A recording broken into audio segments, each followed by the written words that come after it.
तो ये वाला क्वेश्चन 2008 का है और इसको सॉल्व करना है किससे, एलयू डिकम्पोजिशन मेथड से। ठीक है, तो देखिए कैसे सॉल्व करते हैं।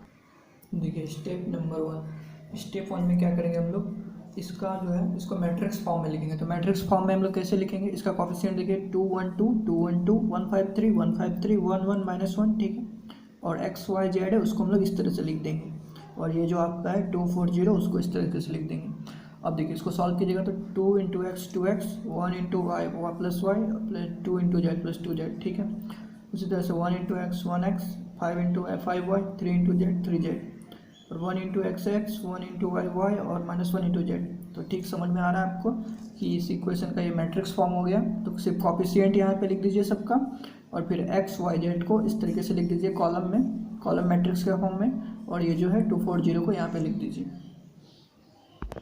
स्टेप नंबर 2, स्टेप 2 में क्या करेंगे हम, इसको ब्रेक करेंगे एक lower triangular matrix into upper triangular matrix के फॉर्म में। तो देखिए हम क्या बोल रहे हैं कि ये जो मैट्रिक्स है आपको, इस मैट्रिक्स को हम लोग एक lower triangular into upper triangular, lower triangular में देखिए लोअर ट्रायंगुलर मतलब क्या होगा, इसका डायगोनल एलिमेंट हम लोग यहाँ पे 1 रखेंगे। अगर लोअर ट्रायंगुलर मैट्रिक्स है तो इसका इस डायगोनल के ऊपर जितना भी एलिमेंट होता है वो सारा 0 होता है। ठीक है, इनटू अपर ट्रायंगुलर मैट्रिक्स। तो अपर ट्रायंगुलर मैट्रिक्स में यहाँ पे ये जो डायगोनल एलिमेंट है उसके नीचे का सारा एलिमेंट 0 होता है। ठीक है, तो देखिए यहाँ पे हम लोग क्या मान लेंगे, हम लोग u1 u2 u3 u4 u5 और u6। ठीक है, अब यहाँ पे मान लीजिए L1 L2 L3। ठीक है, तो एक lower triangular into upper triangular हुआ। तो अब इसका वैल्यू निकालेंगे कि कितना होगा। जैसे कि यहाँ देखिए आप, ये जो आपका मैट्रिक्स दिख रहा है, इस मैट्रिक्स को हम लोग इस दोनों का प्रोडक्ट के फॉर्म में लिख सकते हैं, जहाँ पे आपका देखिए ये डायगोनल एलिमेंट ये हुआ तो इसके ऊपर कितना है, सब 0 है। तो ये क्या हो गया, ये लोअर ट्रायंगुलर मैट्रिक्स हो गया। ठीक है, लोअर ट्रायंगुलर मैट्रिक्स हो गया। अब इस डायगोनल के नीचे सारा 0 है तो ये क्या हो गया, अपर ट्रायंगुलर मैट्रिक्स हो गया। उल्टा होता है, तो ये अपर ट्रायंगुलर मैट्रिक्स हो गया, ये लोअर ट्रायंगुलर मैट्रिक्स हो गया। तो इस दोनों का प्रोडक्ट के फॉर्म में लिख सकते हैं, लेकिन आपको पता कैसे चलेगा कि ये मैट्रिक्स होगा, कोई जादू मंत्र तो है नहीं। तो उसके लिए हम लोग कैलकुलेशन करेंगे तब हमको पता चलेगा।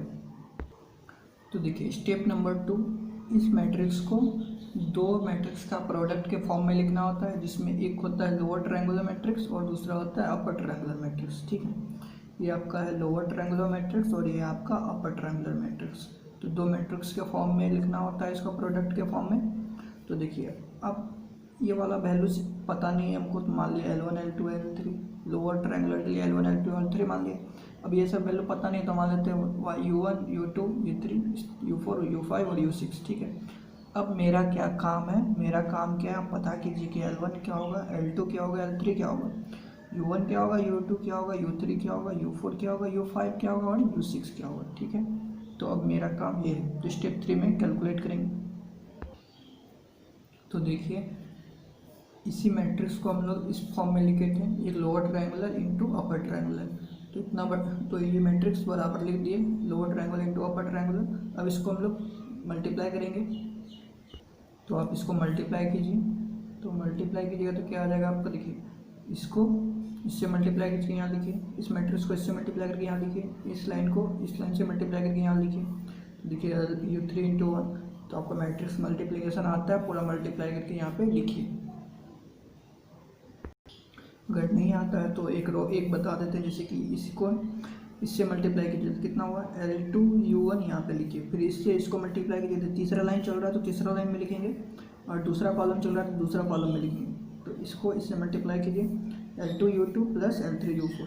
ठीक है, तो देखिए आप इसको ब्रेक किए, इस दोनों को मल्टीप्लाई किया कितना आ गया, इसका मतलब क्या हुआ, आप देखिए U1 के जगह पे कितना है 2, तो U1 का वैल्यू कितना होगा 2।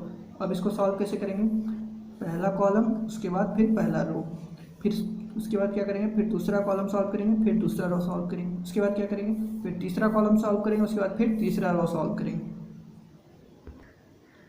तो देखिए आप क्या बोले थे हम कि पहले पहला कॉलम सॉल्व करेंगे, उसके बाद पहला रो सॉल्व करेंगे। तो पहला कॉलम सॉल्व करना थी U1 बराबर 2, तो U1 बराबर 2। अब U1 का वैल्यू देखिए L1 U1 बराबर 1, उसमें U1 का वैल्यू यहाँ से पता चल गया हमको, तो u1 का वैल्यू पता चल गया, तो यहाँ पे पुट कर दीजिए, तो l1 का वैल्यू निकल गया। फिर यहाँ से देखिए l2 u1 बराबर 1, इसमें u1 का वैल्यू आपको पता है, तो u1 का वैल्यू यहाँ पे रखिए, तो l2 का वैल्यू पता चल गया। तो पहला कॉलम को सॉल्व कर लिए, अब हम लोग पहला रो को सॉल्व करेंगे। तो यहाँ पे देखिए आपका u2 का वैल्यू कितना हो जाएगा 1, और u3 की जगह आप कितना है 2, तो u2 का वैल्यू 1 और u3 का वैल्यू 2। तो इसके बाद क्या बोले आपको कि पहला कॉलम पहला रो हो गया, अब फिर दूसरा कॉलम, और फिर उसके बाद दूसरा रो सॉल्व करेंगे। तो अभी हम लोग क्या करेंगे, दूसरा कॉलम सॉल्व करेंगे। तो देखिए अब हम लोग देखिए दूसरा कॉलम सॉल्व करेंगे जिसमें आपको u2 पता है। तो अब ये वाला वैल्यू देखिए, ये वाला वैल्यू किसके बराबर होगा 5 के बराबर, तो 5 के बराबर इसमें l1 पता है आपको, u2 पता है, तो l1 u2 का वैल्यू पुट किए तो u4 कितना निकल जाएगा 9/2। तो देखिए आपको हम क्या बोले कि अभी दूसरा कॉलम सॉल्व करेंगे, उसके बाद दूसरा रो सॉल्व करेंगे। तो दूसरा कॉलम का ये दोनों हमको पता चल गया, यहाँ पे u4 ये दोनों सॉल्व हो चुका है, यहाँ से u4 निकला। अब इसको सॉल्व करेंगे, तो देखिए इसको सॉल्व करेंगे आप, तो ये वाला टर्म किसके बराबर होगा, यहाँ पे देखिए 1 है, तो ये वाला टर्म किसके बराबर होगा 1 के बराबर होगा। तो यहाँ पे इतना बराबर 1 लिख देंगे। अब देखिए इसमें आपको l2 पता है, u2 पता है, u4 पता है। देखिए u4 अभी निकाले आप, और l2 u2 आप पहले निकाल चुके हैं। देखिए यहाँ से l2 निकला है और u2 यहाँ पे, सारा वैल्यू को पुट कीजिएगा तो आपका l3 कितना निकल जाएगा 1/9। इसके बाद हम लोग क्या करेंगे, इसके बाद क्या करेंगे देखिए, अब सेकेंड कॉलम सॉल्व हो गया, अब सेकेंड रो सॉल्व करेंगे, ठीक है। इसके बाद सेकेंड रो सॉल्व करेंगे, उसके बाद फिर थर्ड कॉलम सॉल्व करेंगे, उसके बाद फिर थर्ड रो सॉल्व करेंगे, ठीक है। थर्ड कॉलम उसके बाद फिर थर्ड रो। तो इस तरह से मेरा सारा वैल्यू आएगा। प्रोसेस वही है, आप कुछ स्टेप खुद से कीजिए। तो अभी हम लोग क्या सॉल्व किए थे, अभी हम लोग सेकेंड कॉलम सॉल्व किए थे, अब सेकेंड रो सॉल्व करेंगे। तो देखिए सेकेंड रो में ये वाला वैल्यू है, ये इतना तो पता चल गया हमको, ये वाला वैल्यू किसके बराबर है, यहाँ पे 3 के बराबर। तो इसको 3 पुट करेंगे। अब देखिए l1 भी पता है, u3 भी पता है, तो u5 निकल जाएगा, ठीक है। तो देखिए अब ये भी इसमें u5 निकल गया आपका। तो आप इस वाले कॉलम को सॉल्व किए हैं, और इस वाले, तो यहाँ से देखिए अभी जो इस वाले रो को सॉल्व किया आप, तो ये वाला वैल्यू सॉल्व हो गया, ये वाला वैल्यू आप पहले सॉल्व कर चुके हैं। तो बचा कौन आप, लास्ट वाला सिर्फ। तो देखिए ये किसके बराबर होगा, ये होगा -1 के बराबर। तो देखिए आपका हाँ, तो ये वाला वैल्यू देखिए यहाँ पुट कीजिए आप, सारा वैल्यू पता है आपको, u5 पता है, l2 पता है, u3 पता है, सारा वैल्यू को पुट कीजिए तो आपका u6 निकल जाएगा -20/9। तो आप देखिए, तो आपका u5 और u6 भी आ जाएगा, कितना आ गया। अब देखिए मेरे पास अब सारा वैल्यू आ चुका है। तो देखिए आपका सारा वैल्यू आ चुका है, l1 l2 l3 u1 u2 u3 u4 u5 u6, सारा वैल्यू सॉल्व कर चुके हैं आप। तो अब मैट्रिक्स लिखिए वापस।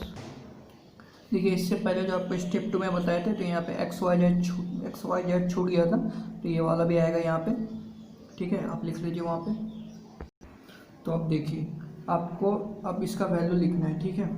आप इसको आप लिखिए कि सही में वो हो कितना रहा है। तो आपका स्टेप 2 में कैलकुलेट कर दिया। अब आप स्टेप 3 में देखिए, स्टेप नंबर 3 में सारा वैल्यू पुट कीजिए आपका, l1 l2 l3 सब करते हैं। तो पहले ये आपका क्वेश्चन दिया होता है स्टेप 1 में, तो स्टेप 1 में आपको इसको मैट्रिक्स फॉर्म में लिखना था। स्टेप 2 में क्या करना था आपको, इसको डिकम्पोज करना था, किसमें, एक lower triangular into upper triangular matrix के फॉर्म में। तो स्टेप 2 में फिर इसको कैलकुलेट करना था कि l1 l2 l3 का वैल्यू क्या होगा, u1 u2 u3 u4 u5 और u6 का वैल्यू क्या होगा। तो आप कैलकुलेट किए सारा स्टेप 3 में आप सारा वैल्यू कैलकुलेट किए। अब देखिए स्टेप 4, तो स्टेप 4 में क्या हो जाएगा आपका, आप इसको सारे वैल्यूज़ को पुट कर दीजिए, तो आपका पता चलेगा कि मैट्रिक्स होने कौन सा वाला है, ठीक है। यहाँ पे एक्स वाई जेड छूट गया था स्टेप 2 में, तो हम बता दिए कि यहाँ पे एक्स वाई जेड भी होगा, क्योंकि पहले भी एक्स वाई जेड है यहाँ पे, ठीक है। तो आपका एक्स वाई जेड हो गया। अब देखिए क्या करते हैं, तो देखिए भैया एकदम सिंपल है, आप इसको सेम टू सेम लिखिए, और इस इतना सा को आप क्या मान लीजिए y1 y2 y3। अब बोलिए इसको पूरा से मल्टीप्लाई करेंगे, इस पूरे को इससे मल्टीप्लाई करेंगे तो देखिए क्या आ जाएगा, एक कुछ वैल्यू आएगा, मान लेते हैं y1, फिर इसको इससे पूरे से मल्टीप्लाई करेंगे, कुछ वैल्यू आएगा, मान लेते हैं y2, और इससे इसको पूरे मल्टीप्लाई करेंगे तो क्या आ जाएगा y3, ठीक है। तो इस सारे वैल्यू को हम लोग क्या मान लेंगे y1 y2 y3, ठीक है। अब यहाँ से क्या करेंगे, इसको सॉल्व करेंगे। ये तो अब आसान है। यहाँ से y1 y2 y3 का वैल्यू निकालेंगे। स्टेप 6 देखिए कैसे करते हैं। तो देखिए आप इसको मल्टीप्लाई कीजिए, तो मल्टीप्लाई करके जो आता है आप यहाँ पे लिखिए पहले। तो देखिए आप इसको मल्टीप्लाई कीजिएगा तो कितना हो जाएगा इतना। मल्टीप्लाई कैसे करते हैं, इस रो को इस कॉलम से, फिर इस रो को इस कॉलम से, और फिर इस रो को इस कॉलम से, ठीक है।